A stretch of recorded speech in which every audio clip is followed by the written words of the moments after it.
wabarakatuh. Salam salam sehat dan bahagia untuk kita semua pada malam hari ini. Semua kita dalam kondisi sehat walafiat. Amin. Walaupun masih PPKM dengan levelnya masing-masing. Kalau di Sumeneb ini levelnya kayaknya naik lagi nih. Kalau kemarin level 1, sekarang naik lagi.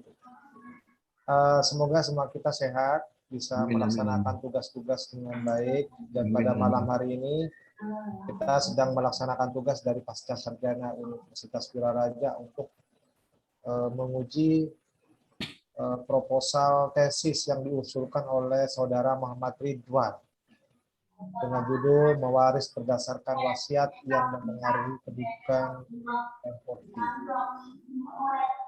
Alhamdulillah semuanya sudah siap. Sebelum kita mulai, saya sapa juga Pak Ridwan. Pak Ridwan, sehat Pak Ridwan ya? Assalamualaikum warahmatullahi wabarakatuh. Sehat Bapak, Bapak Sen. Bapak Selamat, Bapak Miftah. Semoga sehat dengan Allah Subhanahu wa taala. Amin. Amin. Alhamdulillah semuanya kita sehat. Malam ini kita bersama-sama ingin melaksanakan tugas yang diberikan oleh program Pasca Sarjana. Baik, sebelum dimulai, marilah kita buka ujian proposal tesis atas nama Muhammad Ridwan ini dengan bacaan hamdalah bersama-sama. Bismillahirrahmanirrahim. Seperti biasa saya sampaikan kepada Pak Ridwan terutama dan Bapak penguji sekalian yang saya hormati, untuk ujian proposal tesis pada malam hari ini mengikuti prosedur sebelumnya. Jadi kita akan berikan kesempatan pertama kepada Saudara Muhammad Ridwan untuk mempresentasikan pokok-pokok pikiran dalam usulan tesisnya ini. Dan selanjutnya kita akan masuk sesi 2. Sesi 2 ini adalah sesi usulan selama 1 semester ke depan. Barangkali ada masukan, ada hal-hal yang perlu dikoreksi, nanti kita sampaikan untuk dicatat sebagai bahan untuk melaksanakan tesisnya, kalau memang tesis ini layak untuk dilanjutkan. Baik, itu sekedar pengantar dari saya sebagai Ketua Majelis Penguji pada malam hari ini. Kita masuk ke sesi pertama, sesi presentasi. Sebelum dimulai, Pak Ridwan, saya berikan kesempatan untuk berdoa.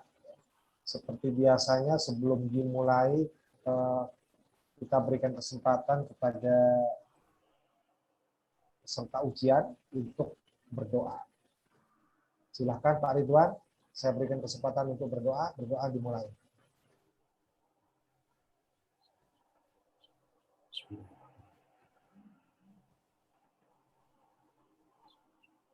Berdoa selesai. Semoga doa tadi yang dipanjatkan bisa membantu kita semua untuk melaksanakan tugas ini dengan lancar dan sukses. Baik, untuk lebih menghemat waktu, saya berikan kesempatan untuk sesi pertama kepada Pak Ridwan selama kurang lebih 10, bahkan mungkin 5, boleh lebih sedikit lah ya, tapi lebih cepat lebih baik karena nanti kita akan lebih banyak pada sesi 2 diskusi. Sebelum dimulai Pak Ridwan, saya pesankan Pak Ridwan waktunya kurang lebih 10 menit, seandainya lebih pun jangan terlalu banyak karena kita masih menyisakan sesi 2 yang memang waktunya lebih banyak untuk diskusi. Kemudian yang kedua, Pak Ridwan tidak perlu grogi. Ya. Kalau ada minuman di situ nggak apa-apa, Pak Ridwan diminum dulu. Silakan minum. Jadi ini ujian tapi tidak seperti yang teman-teman bayangkan seram gitu, enggak ya. Jadi tetap kita santai, walaupun ini formal tapi kita santai supaya Anda nanti mengikuti ujian ini berjalan lancar dan bisa mengikutinya dengan baik. Baik, silakan Pak Ridwan, bisa dimulai dari sekarang. Silakan. Bismillahirrahmanirrahim. Yang terhormat Bapak Dr. Muhammad Zainuddin SIMPUM, yang terhormat Bapak Dr.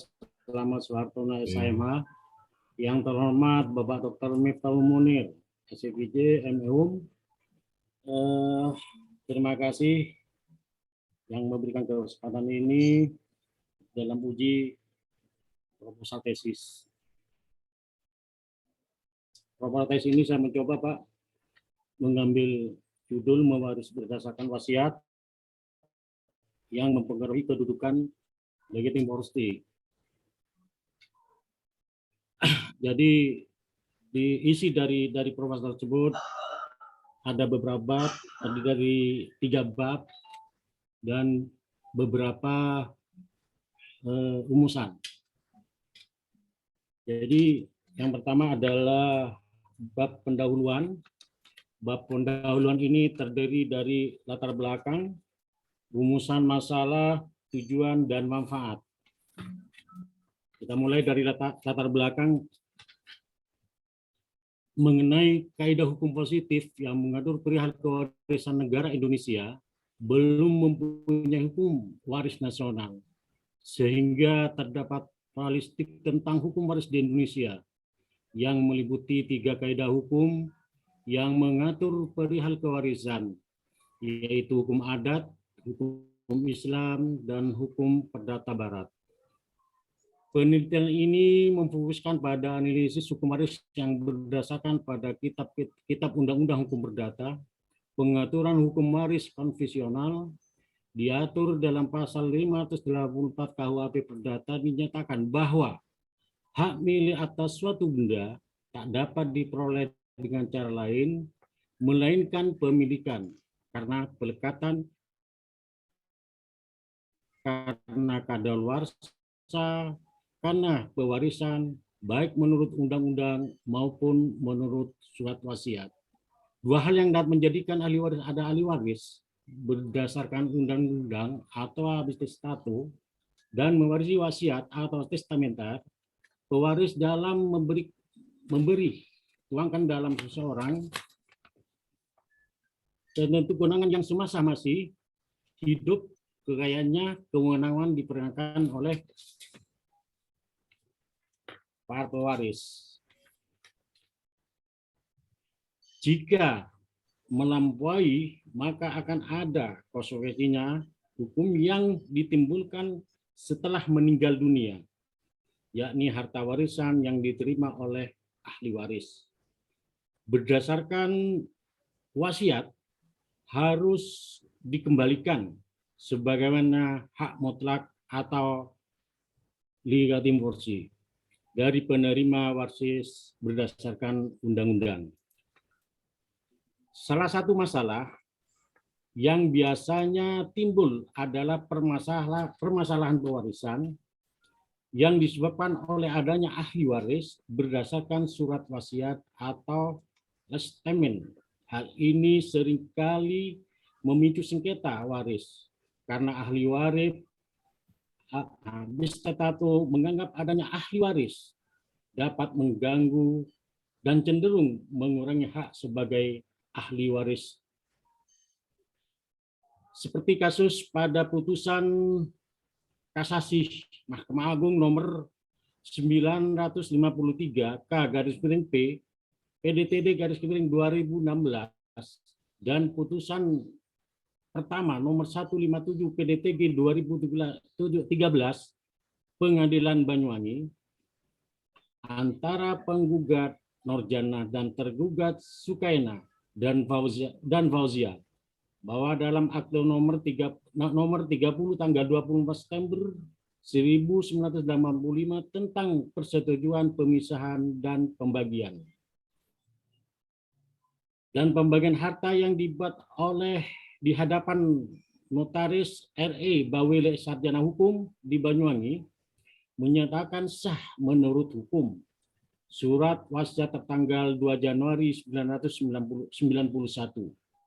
Sehingga dari contoh kasus tersebut dapat menunjukkan bahwasanya adanya ahli waris Habis satu berpotensi mengurangi hak mutlak dari legitimaris.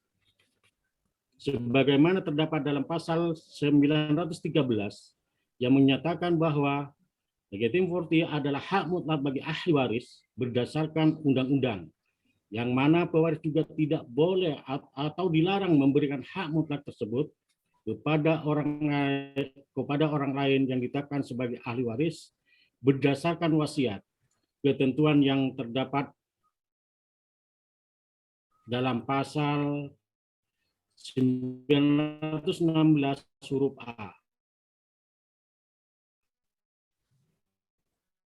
Kitab Undang-Undang Umum agar hibah atau wasiat dilakukan oleh pewaris semasa hidupnya tidak melanggar bagian mutlak dari para ahli waris.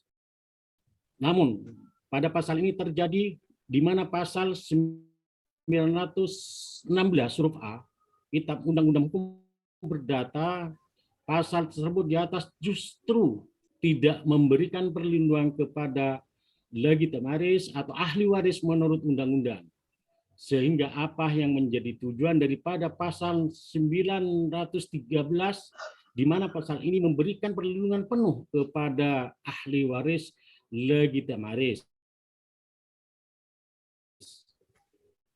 Kitab Undang-Undang Hukum Perdata memberikan hak bagi para adanya bagian mutlak. Hak yang diberikan oleh undang-undang adalah hak untuk mengajukan tuntutan, pengurangan atau pengembalian yang diberikan kepada pihak ketiga tersebut kepada harta yang menjadi bagian mutlak atau legitimate property.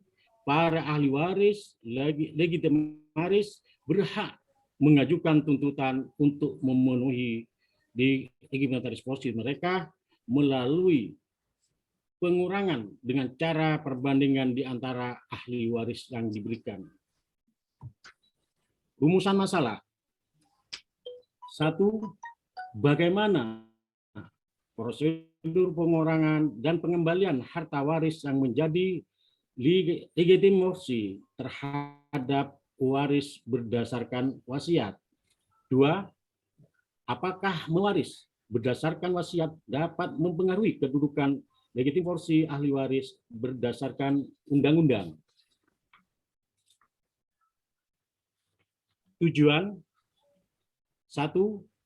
Bagaimana prosedur pengurangan dan pengembalian harta waris yang menjadi legitimasi terhadap mewaris berdasarkan wasiat.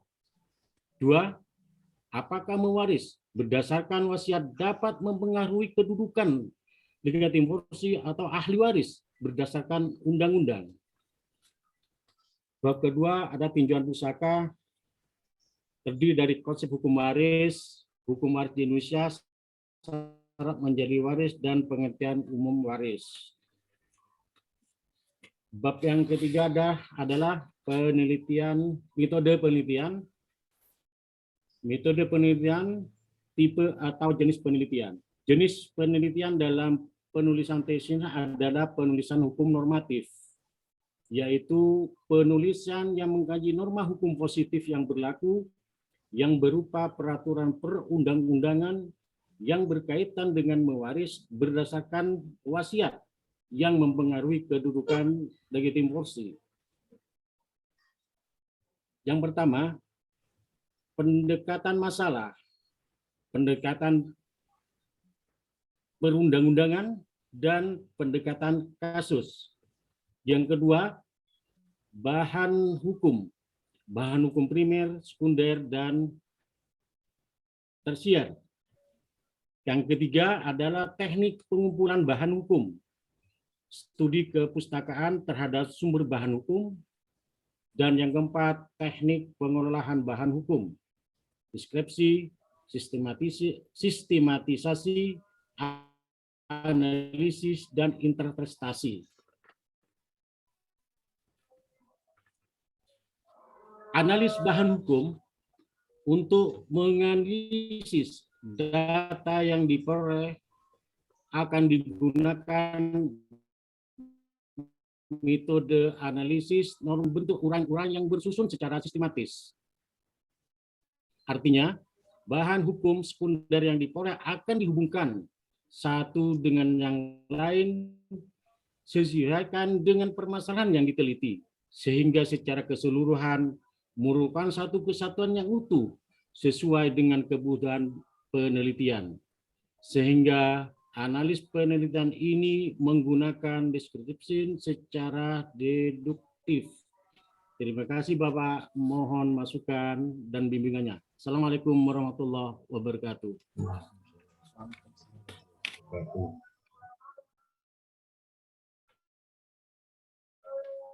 Baik, disampaikan terima kasih kepada Saudara Muhammad Ridwan, pokok pikiran dalam usulan penelitian tesisnya. Selanjutnya kita akan masuk pada sesi 2. Seperti yang saya sampaikan di awal, pada sesi 2 ini akan dilakukan diskusi secara bergiliran.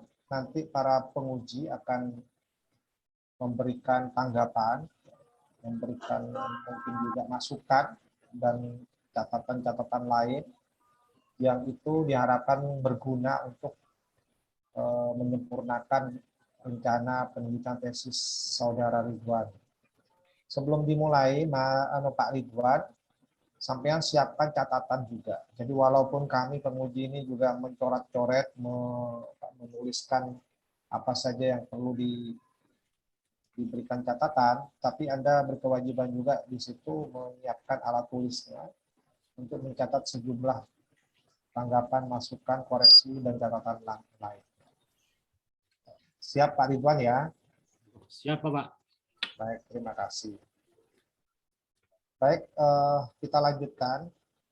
Kesempatan pertama, walaupun ini bergiliran, tapi nanti kita mengalir saja. Artinya mengalir, nanti kalau misalnya kesempatan pertama saya berikan nanti misalnya ke Pak Selamat Suhartono atau ke Pak Miftahul Munir, tapi nanti tetap ada kesempatan berikutnya untuk menambahkan. Kalau misalnya pada kesempatan pertama masih ada hal-hal yang kurang, itu kita nanti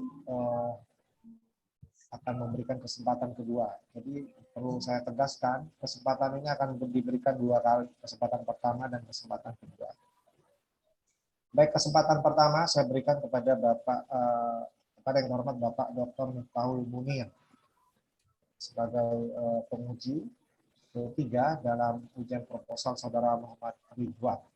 Setelah itu, saya berikan kesempatan berikutnya kepada Bapak Dr. Selamat Suhartono, juga sebagai penguji, sekaligus juga pembimbing.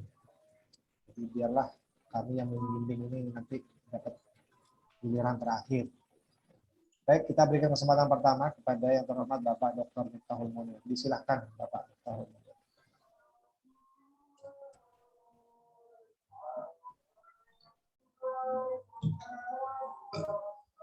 Masih di mute, Pak. Pak Miftah, suaranya masih di mute.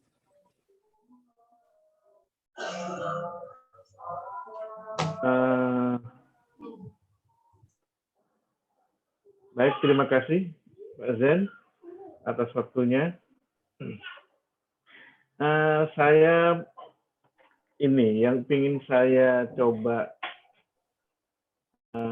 ingin perjelas mengenai legitim forte ini ada unsur paksaan perdata di dalamnya. Saya ingin Pak Ridwan menyampaikan analisa normatifnya terhadap sebuah kasus. Meskipun kemudian tadi disebutkan bahwa ini adalah analisa deskripsi normatif deduktif. Karena dalam hukum tidak kemudian, menurut saya, tidak kemudian masalah ditarik-tarik supaya kemudian harus sesuai dengan teksnya, tapi bagaimana kemudian kasus atau sengketa itu kemudian benar-benar menemukan titik temu antara kepastian hukum, keadilan, dan kemanfaatannya. Pak Ridwan, saya ingin analisa normatifnya, apakah dalam sebuah kasus bisa disampaikan, Pak Ridwan?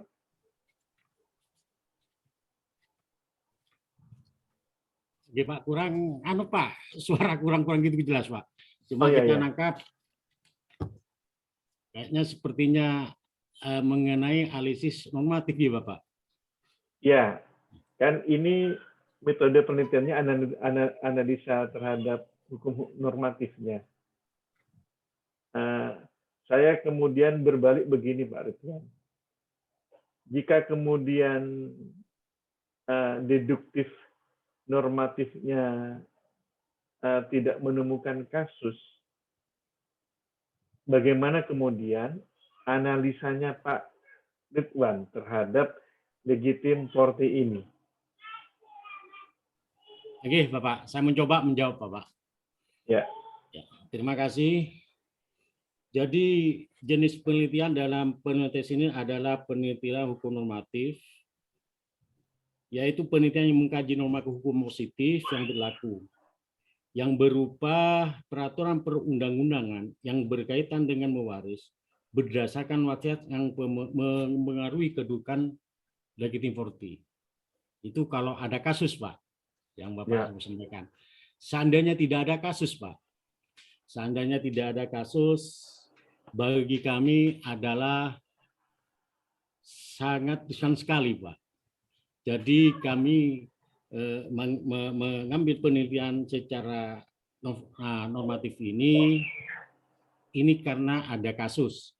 Seperti kasus yang terjadi yang telah diputus oleh Mahkamah Agung, kemudian dikuatkan dengan notaris.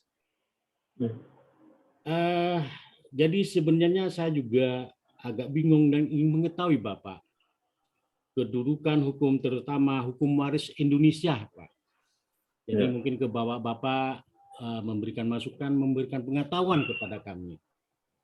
Sepertinya di Indonesia ini bermacam-macam waris, ada waris Islam, ada waris adat, itu pun ada waris yang peninggalan orang Barat. Adalah hukum Barat itu, waris Barat itu. Jadi ketiga ini menjadi kebingungan atau kami ingin tahu bagaimana Indonesia kok tidak dalam arti tidak punya hukum yang nasional, hukum yang Nusantara. Satu aja, hukum waris, begitu Pak. Yang berkaitan dengan apa yang disahkan Bapak, seandainya tidak ada kasus, kemungkinan kami tidak akan menulis atau meneliti dalam hal ini, Bapak. Terima kasih, Bapak. Ya, terima kasih, Pak Ridwan. Ini memang sangat kompleks ya, Pak Ridwan. Kalau saya sempat membaca bukunya Pak Mahfud MD tentang konsep hukum Indonesia yang prismatik itu juga bagi saya agak abu-abu ketika kemudian banyak hal dipertemukan dalam sebuah sintesa hukum yang seperti Pak Ridwan harapkan yang sangat Indonesia banget gitu. Pak Ridwan, saya juga ingin menanyakan bagaimana jika kasus ini terjadi bagi orang yang beragama Islam. Apakah kemudian hanya selesai di pengadilan agama seperti dalam yang ditulis dalam proposal ini? Apakah tidak ada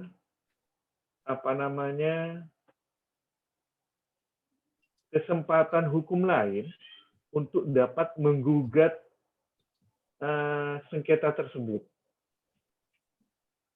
Oke, terima kasih Bapak. Saya ingin mencoba menjawab Bapak.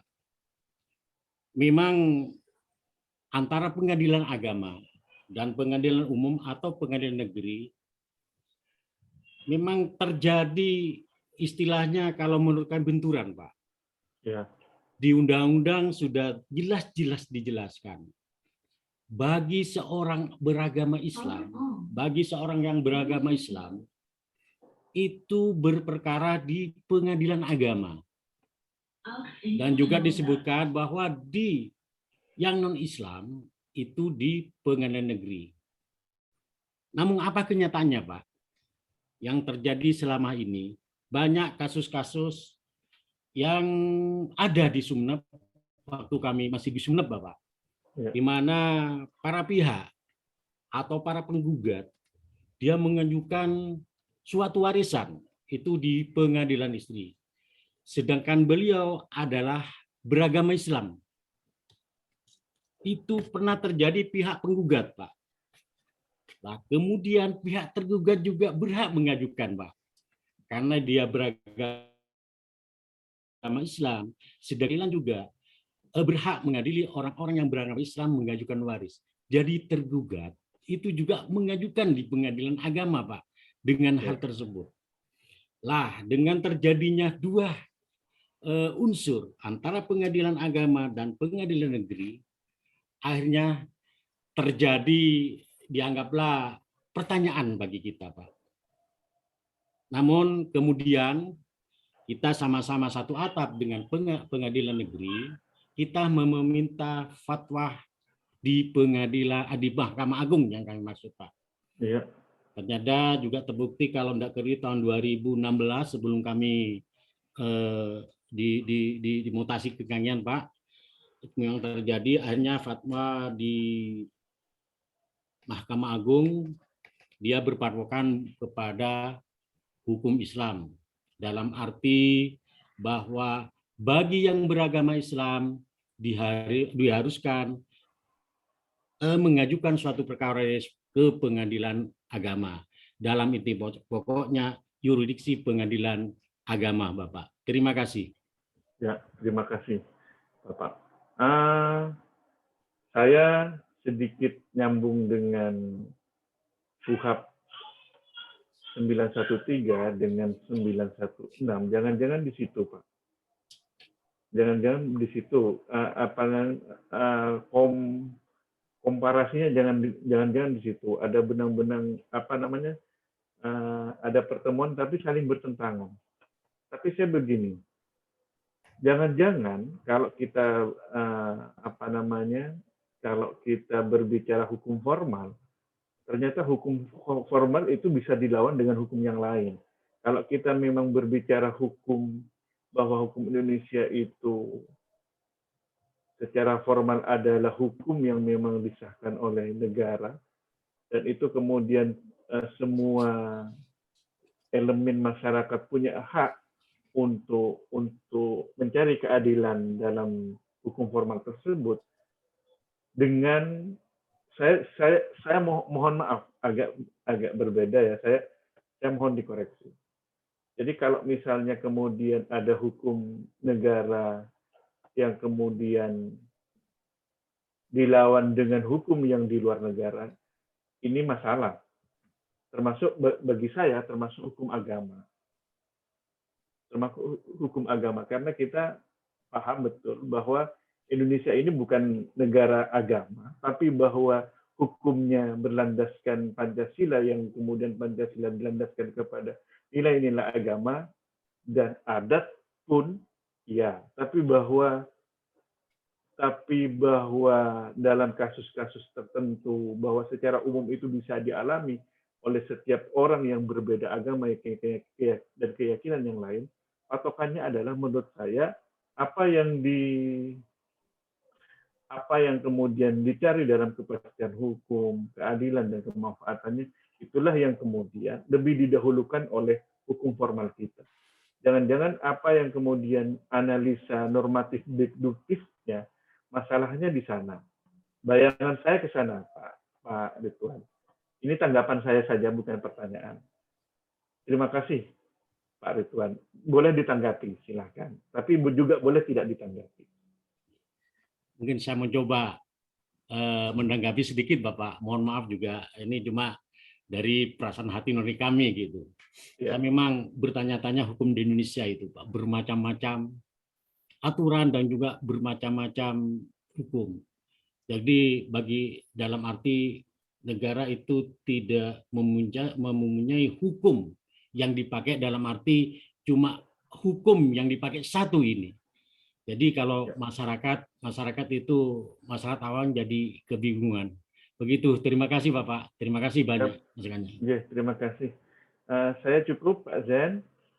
waktu saya kembalikan kepada Pak Zen. Baik, terima kasih Bapak Miftahul Munir sudah mengawali diskusi kita pada malam ini dengan sangat baik. Ada beberapa poin penting yang sudah disampaikan dan diharapkan bisa membantu Pak Ridwan untuk membantu Pak Ridwan untuk menyempurnakan. Ada beberapa masukan penting menurut saya penting untuk dicatat Pak Ridwan ya. Nanti kita akan lanjutkan diskusi yang disampaikan Pak Miftahul Munir ya. Pada giliran saya nanti saya insya Allah juga akan nyambung apa yang disampaikan Pak. Tapi sebelum itu kita kasih kesempatan kedua kepada Bapak Dr. Slamet Sumartono. Insya Allah ini juga beliau akan banyak memberikan masukan-masukan untuk menyempurnakan rencana penelitian tesis Anda. Pak Ridwan tetap siap untuk mencatat beberapa masukan yang akan disampaikan oleh Bapak Dr. Slamet Sumartono. Silakan Bapak Slamet. Terima kasih Pak Zin yang saya hormati dan juga Pak Dr. Munir yang saya hormati juga Pak Ridwan yang berbahagia. Memang dalam proses pembimbingan kami terbentur pada jarak ya Pak ya antara Sumeneb dan Surabaya dan juga kondisi COVID sehingga mungkin dalam pembimbingan kami tidak maksimal. Ini tentu masih banyak hal-hal seandainya kita bisa berhadapan tatap muka mungkin pesan saya bisa diterima dengan baik oleh Pak Ridwan. Mungkin begini Pak, ini kan kalau saya ikuti tadi ya penjelasan Pak Ridwan itu kan ada kesenjangan antara norma hukum undang-undang dengan realitas ya. Dalam hal ini adalah yang diputuskan oleh Mahkamah Agung. Normanya memang dikatakan tadi bahwa kalau agama Islam itu di pengadilan agama, kalau kemudian non-Muslim itu ada di pengadilan umum Pak ya, pengadilan umum dan negeri dalam hal ini. Tapi fakta menunjukkan bahwa ada penyimpangan dan ini mungkin menurut saya merupakan satu keberanian hakim untuk keluar dari frame hukum positif. Nah mungkin ini menurut saya menarik ketika hakim berani keluar dari frame hukum positif ya. Selama ini kan hakim, jaksa, hakim, pengacara itu kiblatnya adalah hukum positif, yaitu hukum yang ditetapkan kekuasaan yang berwenang, yaitu undang-undang dalam hal ini. Nah mungkin yang menarik bagi saya kalau ini case tadi adalah rasio legis, rasio desidendi Mahkamah Agung yang menyimpang dari aturan hukum positif.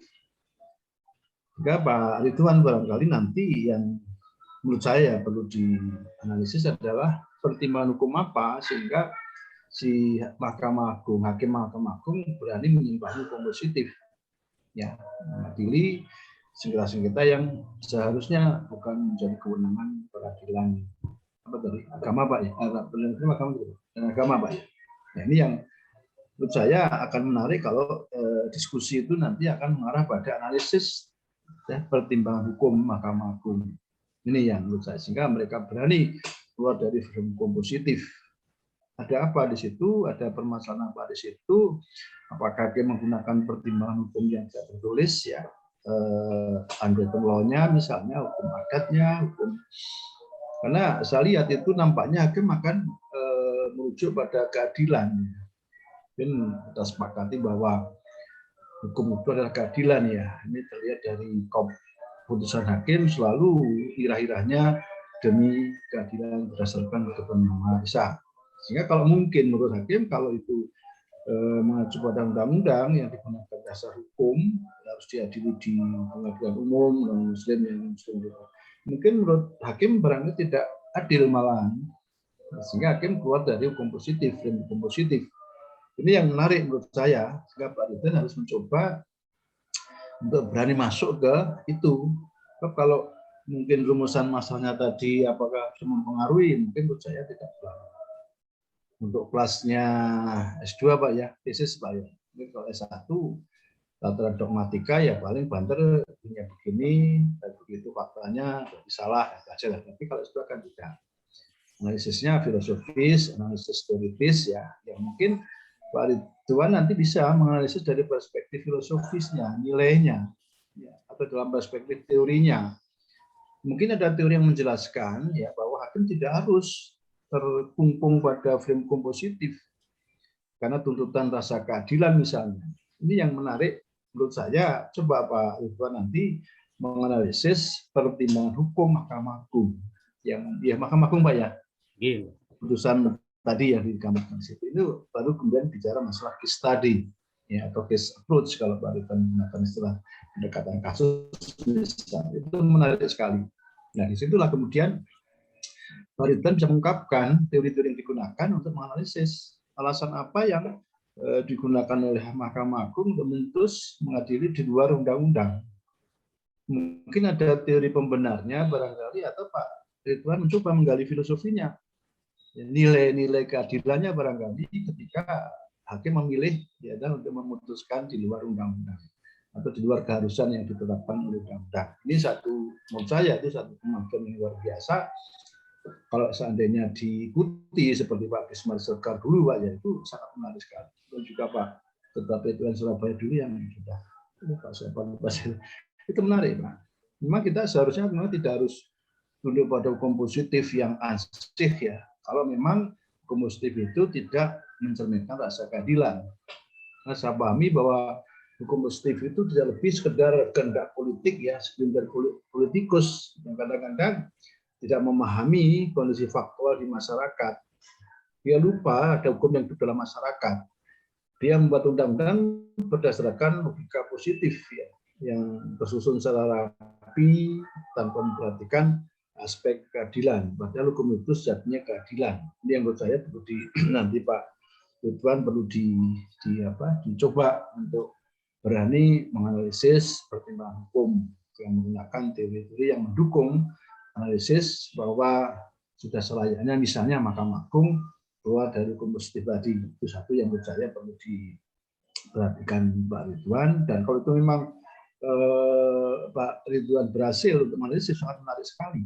Dan nanti mungkin akan digunakan sebagai apa Pak ya referensi hakim. Ini loh tulisnya Pak Ridwan ya yang mencoba menganalisis, membenarkan atau menyalahkan misalnya hasilnya tergantung Pak Ridwan ya terkait dengan putusan Mahkamah Agung itu. Dan mungkin hakim-hakim di tingkat PN dan PT akan merujuk pada tulisan Pak Ridwan kalau memang hasilnya tulisan itu betul-betul realistis dan memenuhi kaidah-kaidah ilmuwan Pak. Itu yang menurut saya perlu dicoba nanti oleh Pak Ridwan ya untuk mencoba menganalisis. Jadi bukan putusannya Pak, tapi pertimbangan hukumnya yang digunakan untuk dianalisis ya. Kalau putusannya jelas seperti ini, tapi dasar pertimbangan hukumnya apa? Yang menarik menurut saya Pak, pada tataran S2 dan S3 nanti misalnya sampai S3 itu sangat menarik karena bicara masalah teori dan filsafatnya. Satu kan dogmatika hukumnya Pak. Kalau untuk undang-undang berarti salah kan itu Pak ya. Karena undangnya maksud begini. Ya itu Pak Ridwan S2 itu sudah pada tataran analisis filosofis dan teoritis Pak ya. Nah, dicari nanti teori-teori pendukung, mungkin teori hukum progresif mungkin bisa dipakai misalnya Pak. Dari Pak Sajid Raharjo misalnya. Atau critical studies dari siapa? Muhammad Berry Omer misalnya bisa digunakan sebagai acuan. Dan banyak teori-teori keadilan yang bisa digunakan untuk menganalisis ya pertimbangan hakim Mahkamah Agung. Itu yang saya perlu diperhatikan karena Pak Ridwan dalam pendekatan ya kasusnya pendekatan penelitiannya menggunakan pendekatan kasus ya, case approach ya. Nah, satu hal yang menarik bagi saya dalam pendekatan masalah Pak ditambah satu lagi pendekatan konsep ya, conceptual approach karena Pak Ridwan tidak lepas dari konsep-konsep yang digunakan di dalam tesis ini ya, konsep mewaris, konsep asbah waris dan seterusnya. Itu ditambahkan satu pendekatan ya, pendekatan konseptual ya, konsep-konsep hukum yang digunakan dan saya rasa banyak sekali konsep-konsep hukum yang digunakan di dalam tesis ini.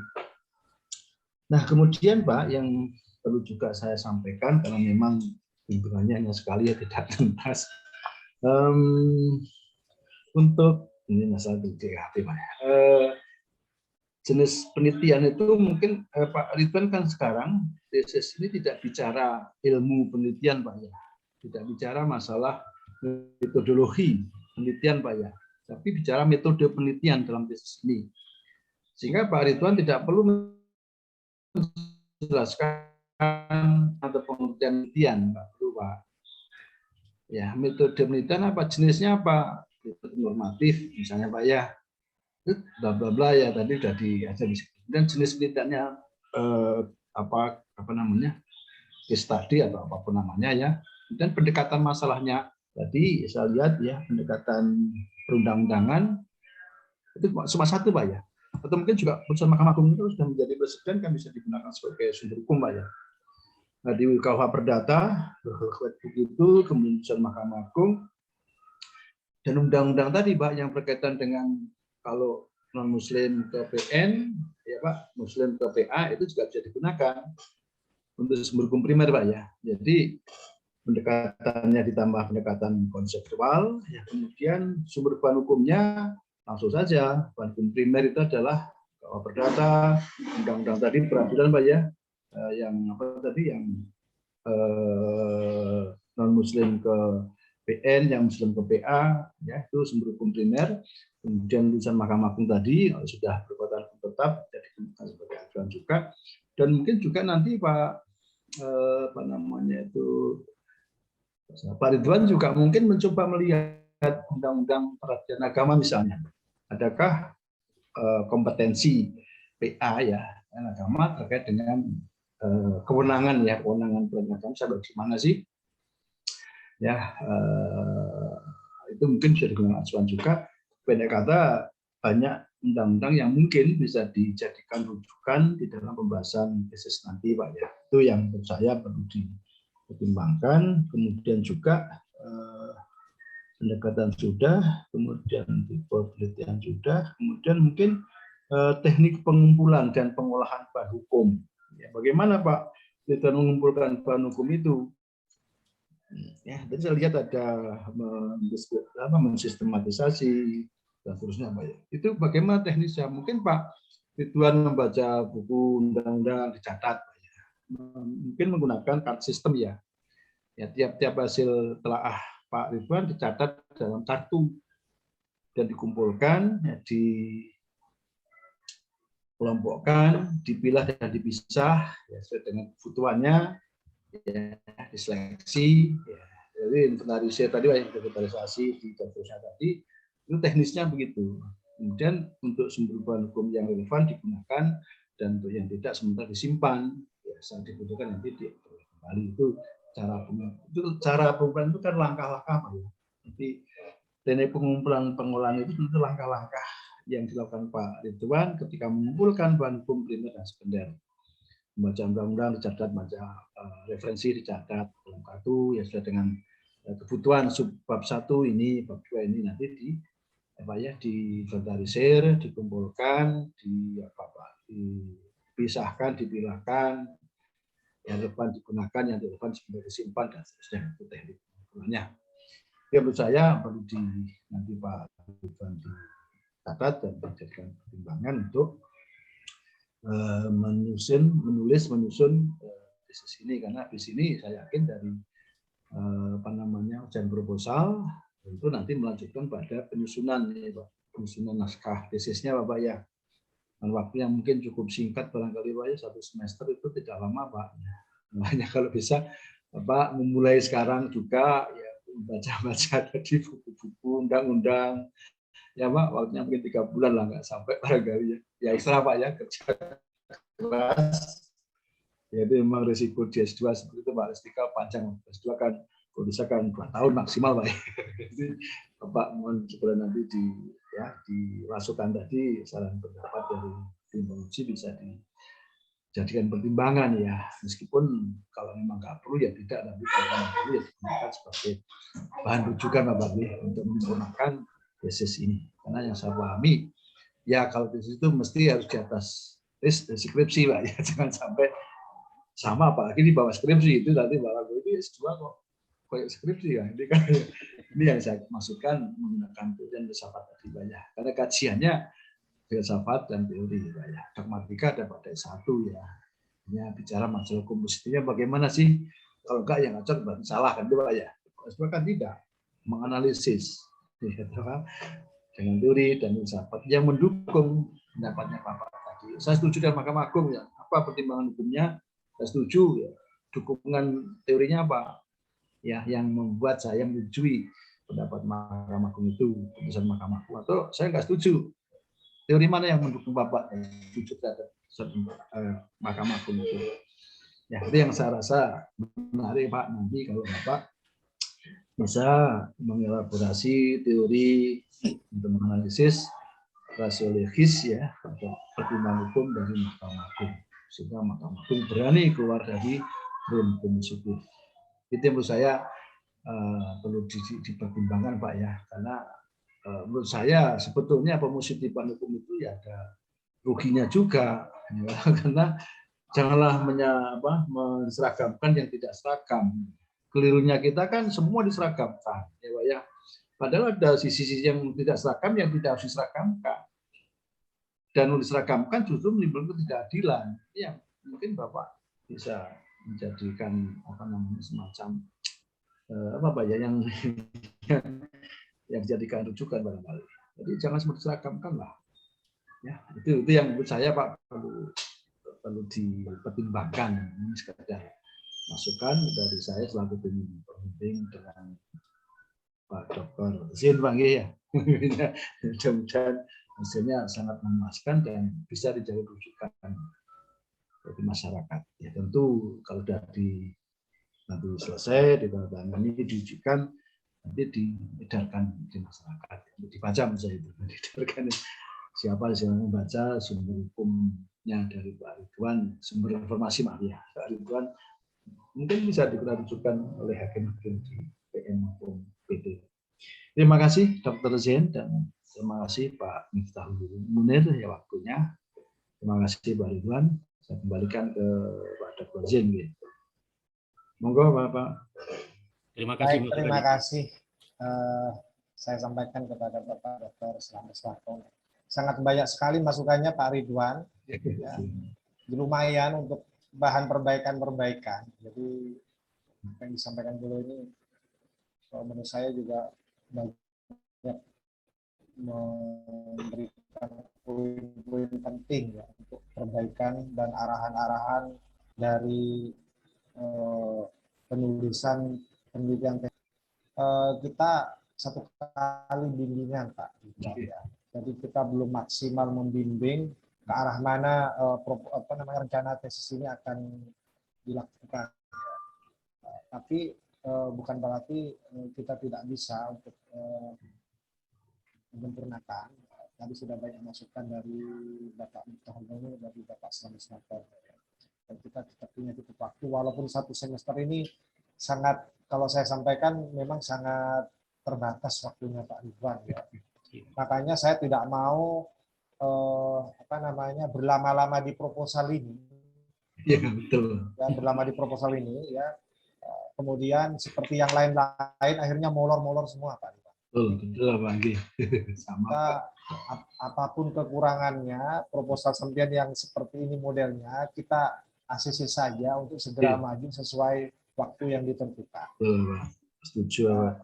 Ya, harapannya nanti sambil lalu berjalan kita bimbing ya sesuai masukan-masukan tadi yang sudah disampaikan. Karena kalau menunggu berlama-lama proposalnya, nanti kita habis energi untuk proposal, Pak. Sementara waktu untuk bimbingan tesisnya semakin dekat dengan batas akhir. Batas akhir untuk segera nanti ujian. Ya. Jadi memang betul yang disampaikan Bapak Slamet Suhartono tadi ya. Kita baru satu kali kita sudah ACC, sudahlah apapun kekurangannya nanti kita diskusikan di seminar proposal gitu. Baik, saya lanjutkan sedikit Pak Ridwan, saya juga perlu menyampaikan hal-hal penting ya. Pak Ridwan, setahu saya sampean ini kan di pengadilan agama ya. Ya kan? Sampai di pengadilan agama kan? Iya, Pak.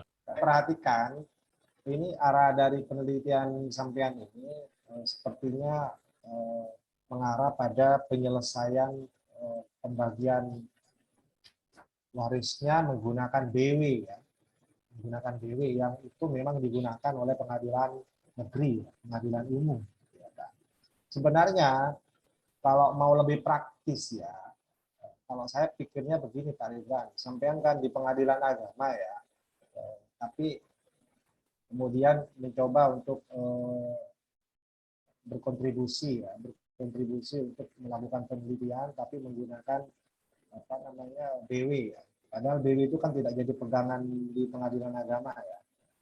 Pengadilan agama itu kan memang menggunakan pegangan hukum Islam. Hukum Islam ada kompilasi hukum Islam, ya, itu kemudian dan ada apa namanya undang-undang yang lain ya, yang memang itu berbasis hukum Islam. Nah, saya nggak tahu pertimbangannya apa, tapi memang kalau saya perhatikan ini menarik memang Pak Ridwan, menarik sampai ini ya. Tapi apa namanya kalau sampean tadi berharap terjadi keseragaman, sesuatu yang memang tidak bisa seragam, Pak. Jadi kalau berbicara perdata itu kan memang terjadi pluralisme hukum, Pak. Jadi tidak berlaku unifikasi. Jadi kalau unifikasi hukum itu hanya ada di hukum pidana misalnya. Itu unifikasi hukum. Secara nasional ya itu KUHP yang digunakan. Tidak boleh pakai kitab-kitab yang lain. Tapi kalau perdata itu memang dari dulu kita sudah memang menggunakan pluralisme hukum. Makanya setiap pihak itu Pak punya hak option. Punya hak option itu artinya setiap orang atau subjek hukum ya, yang berperkara itu punya pilihan kemana perkaranya itu mau diselesaikan. Apakah mau diselesaikan ke pengadilan negeri atau mau diselesaikan ke pengadilan agama. Itu tergantung para pihaknya yang berperkara. Nah, ini hak option. Tapi memang di sisi yang lain, betul, sampai tadi mengatakan, tiap-tiap pengadilan itu punya kompetensi absolut. Punya kompetensi absolut berdasarkan jenis perkaranya. Dan kebetulan, Pak Ridwan, pengadilan negeri maupun pengadilan agama ini sama-sama punya kompetensi absolut untuk menyelesaikan perkara waris. Jadi pengadilan negeri dan pengadilan untuk menyelesaikan atau mengadili dan memutus perkara waris sama-sama punya kompetensi absolut. Tapi pada prakteknya Pak Ridwan tetap itu tergantung para pihaknya, para pihak yang berperkara. Makanya saya katakan tadi ada hak option. Tergantung para pihaknya, ini mau diselesaikan di pengadilan agama, maka itu bisa diajukan ke pengadilan agama. Mau diselesaikan di pengadilan negeri, itu bisa diselesaikan di pengadilan negeri. Gitu. Nah, ini hal-hal prinsip yang menurut saya perlu dipahami kembali Pak Ridwan. Jadi betul katanya Bapak Dr. Selamat Soehartono itu tidak perlu berharap sesuatu yang memang tidak bisa seragam, kemudian kita paksa seragam, nggak bisa. Memang seperti itu sudah. Ya. Kemudian berikutnya, sampean boleh coba, saya boleh nggak tahu apa alasan sampean ini pakai nyebrang ke BW. Terima kasih Pak. Alasan kami nyebrang ke BW dalam arti ke Kau Perdata. Karena kami ingin tahu mendalami, Pak. Dalam arti sejauh mana kitab-kitab undang hukum perdata dengan yang kita sekarang yang diyakini adalah dengan kompilasi hukum Islam yang dipakai di pengadilan agama. Dalam arti kami ingin tahu, ingin mendalami, dan membandingkan, Pak. Itu cuma, Pak. Terima kasih, Pak Zen. Ya. Kemudian saya lanjutkan. Ini kasus yang diangkat sampean ini kan kasus lama. Kasus lama dan itu kan terjadi di pengadilan umum, di pengadilan negeri ya, sampai ke upaya hukumnya sampai ke Mahkamah Agung. Ya kan? Nah, bisa nggak sampean berusaha menemukan kasus-kasus terbaru yang berkaitan dengan masalah ini, yang barangkali kalau ada yang lebih aktual ya, barangkali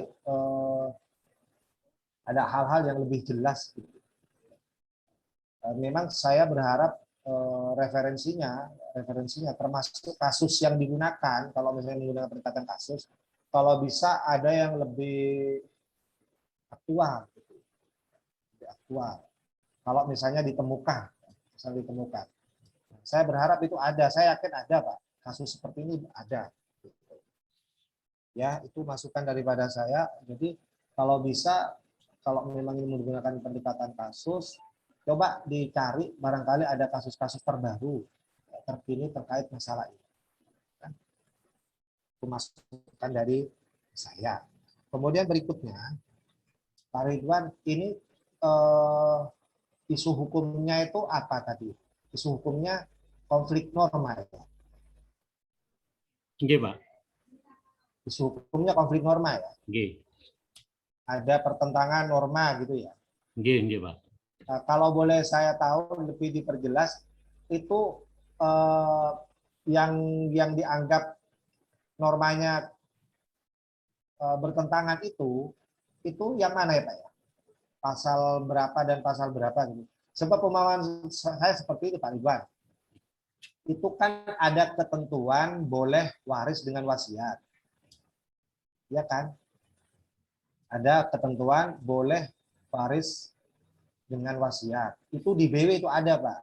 Jadi seorang ahli waris, siapapun itu berpeluang menjadi ahli waris. Nah, salah satunya dengan cara wasiat. Walaupun tidak ada hubungan nasab sama sekali, nggak ada hubungan darah sama sekali. Tapi kalau ada wasiat, dia bisa menjadi ahli waris. Dan itu hanya ada di BW. Tidak ada di hukum Islam itu. Ya, itu. Jadi waris dengan wasiat ini bisa mewariskan kepada siapapun yang tidak ada hubungan darah sama sekali. Dan itu ada ketentuannya, bagiannya itu dibatasi. Memang dibatasi, sama dengan hibah, Pak. Hibah itu juga dibatasi. Jadi walaupun dia sangat senang cinta kepada seseorang gitu, diperbolehkan dia menghibahkan, menghadiahkan. Tapi itu dibatasi, paling kalau nggak salah sepertiga, tidak boleh dari sepertiga. Tidak boleh lebih, Pak. Ya, tidak boleh dari sepertiga. Kalau lebih dari sepertiga nanti berpotensi digugat itu sama ahli waris yang lain, karena itu akan mengambil bagian mutlak dari ahli waris yang lain, ya kan? Nah, ketentuan itu ada Pak, diatur. Nah, terus berikutnya sampai mengatakan bahwa setiap golongan ahli waris itu sudah ada bagiannya masing-masing kan. Setiap golongan 1, golongan 2 itu kan sudah ada bagiannya masing-masing. Ditentukan itu angkanya juga. Ya, itu ditentukan angkanya. Terus saya pengen tahu sebenarnya secara normatif Pak ya. Secara normatif letak pertentangannya itu di mana gitu. Coba sampai tanggapi. Oke, makasih Pak. Saya tanggapi, kalau saya baca di pasal 914 KUH Perdata, Pak. Itu ingin tahu sebenarnya, ingin mendalami KUH Perdata sampai di mana. Kalau kita bandingkan dengan hukum kita, hukum Islam. Di mana di hukum perdata pasal 914 contohnya kalau ada 2 orang yang masih hidup, yang pertama begini Pak, antara laki-laki dan perempuan itu haknya sama kalau hukum perdata Pak. Kalau hukum Islam sudah mungkin lebih menguasai Pak Zen bahwa 1 dibanding 2. Lah di pasal 914 sudah dinyatakan kalau 2 orang itu besarnya 2/3 jika ia mewarisi tanpa wasiat Pak. Terus jika 3 orang lebih, 3/4 bagian tanpa wasiat. Lah, yang saya dalam maksud pingin tahu Pak, pingin tahu. Jadi kalau di hukum Islam itu harus ada hubungan darah. Namun kalau di hukum waris perdata itu tidak ada Pak. Nah, makanya kita ingin tahu Pak, ingin tahu. Atau pasti dengan bimbingan Bapak yang mulia Bapak dosen ini, itu Bapak Zen, sejauh mana, sampai sekarang jauh mana perbandingan antara anak, antara laki-laki dan perempuan juga anak. Namun kita sepaham, setuju,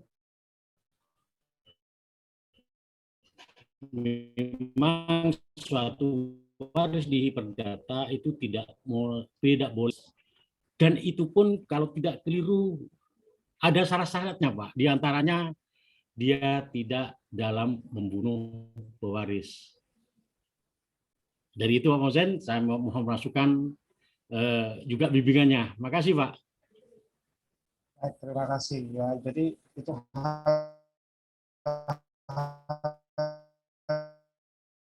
seperti harus diperjelas, Mas. Makanya ini harus nambah satu pendekatan, conceptual approach, menggunakan pendekatan konsep. Ya. Karena konsep-konsep waris ini macam-macam, Pak. Jadi sampean harus dibantu dengan konsep-konsep yang jelas. Harus dibantu dengan konsep-konsep yang jelas. Konsep waris Islam, konsep waris BW, ya. Belum lagi konsep-konsep waris menurut para ahli itu beragam, Pak. Jadi sampai kalau pengen lebih mudah menganalisisnya, saya kira penting itu ya, memperjelas konsep-konsep yang akan digunakan. Jadi betul yang dikatakan Pak Slamet tadi, sebaiknya ini nambah satu pendekatan konsep, conceptual approach. Itu sampai baca itu buku-bukunya siapa ya, kalau pakar waris itu kayak bukunya Zairin gitu-gitu ya, kalau yang hukum Islam ya. Kemudian ya buku-buku yang lain nanti kita bisa lah sharing ya, Pak. Saya kebetulan juga ada beberapa penelitian terkait waris. Ya. Jadi mungkin nanti kita bisa sharing masalah ini. Terakhir kemarin penelitian kita itu tim itu bicara tentang pembagian waris untuk anak yang lahir di luar perkawinan. Anak yang lahir di luar perkawinan itu ternyata dapat waris. Di dalam BW itu ternyata ada dibuka peluang untuk dapat waris. Anak yang lahir di luar perkawinan dengan syarat dia diakui sebagai anaknya. Tapi hubungan kewarisannya itu cukup dengan yang mengakui saja, tidak ada hubungan kewarisan dengan yang lain-lain. Memang unik itu, hukum BW itu unik menurut saya ya. Sampai sebagai orang yang di pengadilan agama yang lebih banyak tahu tentang hukum waris Islam, ya, makanya nanti untuk melakukan penelitian ini lebih banyak nanti menggunakan bahan hukum primer BW, Pak. Jadi nanti ini banyak menggunakan BW ya, walaupun nanti ada jurisprudensi yang tadi sudah disebutkan oleh Pak Slamet ya. Jurisprudensi dari Mahkamah Agung dan lain-lain itu bisa kita jadikan juga bahan hukum. Ya. Baik, itu Pak Pak Ridwan, sementara masukan dari saya. Mungkin ada tambahan, sekali lagi kita masih ada kesempatan untuk sesi tambahan, ya, mungkin ada tambahan setelah tadi kita berdiskusi, ya, sudah diberi kesempatan masing-masing satu kali untuk tiap penguji. Saya berikan kesempatan kedua, mungkin Pak Miftahul Munir ada tambahan sepertinya. Monggo Pak Miftahul Munir. Saya Pak Zen, cukup dari saya Pak Zen. Tadi sudah ya? Banyak, ya saya cukup. Alhamdulillah, sudah cukup. Terima kasih Pak. Terima kasih Pak Zen. Saya Pak Ridwan. Amin Pak. Tapi tadi saya perhatikan ada beberapa poin yang disampaikan Pak Munir ya, dicatat Pak Ridwan ya. Saya catat juga di sini loh Pak Ridwan. Tapi kita kalau ada kesempatan ketemu luring, kalau saya ada kesempatan ketemu luring ini Pak Slamet dengan Pak Ridwan, insya Allah ini adalah kesempatan saya. Kalau jenengan nggak bisa karena jenengan di Surabaya. Iya. Saya ikut Pak nanti Bapak. Ya, kecuali nanti Pak Ridwan misalnya ada kesempatan Surabaya nggak apa-apa juga. Insya Allah Pak, insya Allah. Silakan, mungkin ada yang mau ditambahkan Pak Dokter Sudah Pak. Sudah ya. Siapa nggih, sampun. Baik, saya kira cukup ya. Ujian. Boleh kami menambahkan Pak Zen sedikit Pak Zen? Oh boleh, silakan. Koreksi Pak Zen, bahwa cuma cuma sekedar info gitu Pak.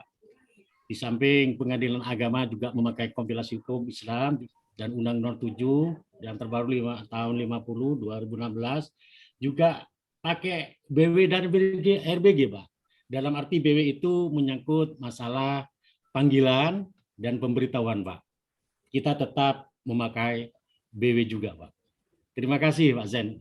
Cuma masukan dari kami. Ya, memang ada juga pakai ya. Nggih. Itu hukum acaranya juga mirip dengan hukum Nggih, acara Pak. di pengadilan negeri. Cuma yang mencolok cara pembagiannya, Pak. Saya menyolok. Tapi kalau pembagian warisnya kita memang banyak perbedaannya, Pak. Nggih. Pembagian waris di DW dengan di hukum waris Islam. Nggih. Baik ya. Terima kasih Pak Ridwan. Alhamdulillah sudah berhasil merekam beberapa masukan-masukan dari para penguji pada malam hari ini. Seperti yang disampaikan oleh para penguji tadi, sudah cukup Pak Ridwan masukannya. Nanti kita akan lanjutkan pada sisi bimbingan Pak Ridwan. Ya.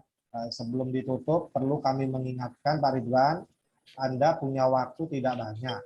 Ini efektifnya ini, perkiraan saya efektifnya ini ya nggak nyampe 2 bulan sebenarnya, Pak. Ya kurang lebih 2 bulan. Tapi ini sempit menurut saya.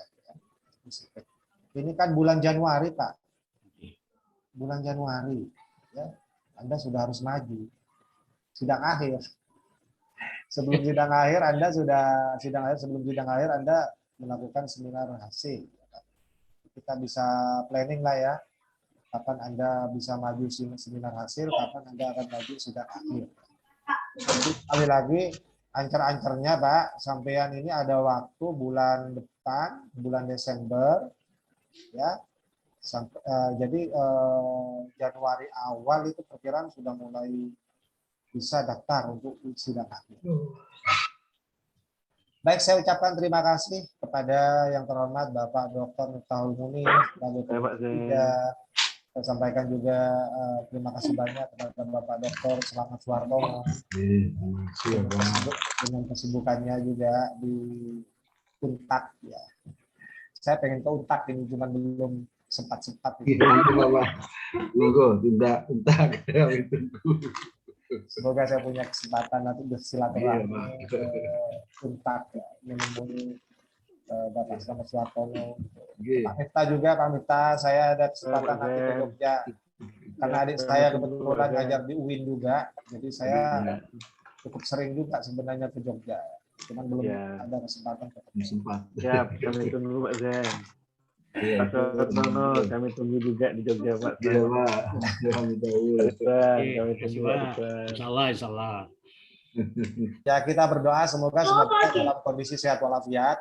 Amin. Sehingga nanti saatnya kita diberikan kesempatan untuk bertemu langsung dengan beliau. Insyaallah Pak. Pak Ridwan ya juga ya. Baik, sekali lagi saya ucapkan terima kasih kepada Pak Ridwan, Bapak Dr. Selamat Suwartono, Bapak Dr. Miftahul Munir atas waktunya sudah bisa menunaikan tugas malam hari ini dengan sangat baik. Ya.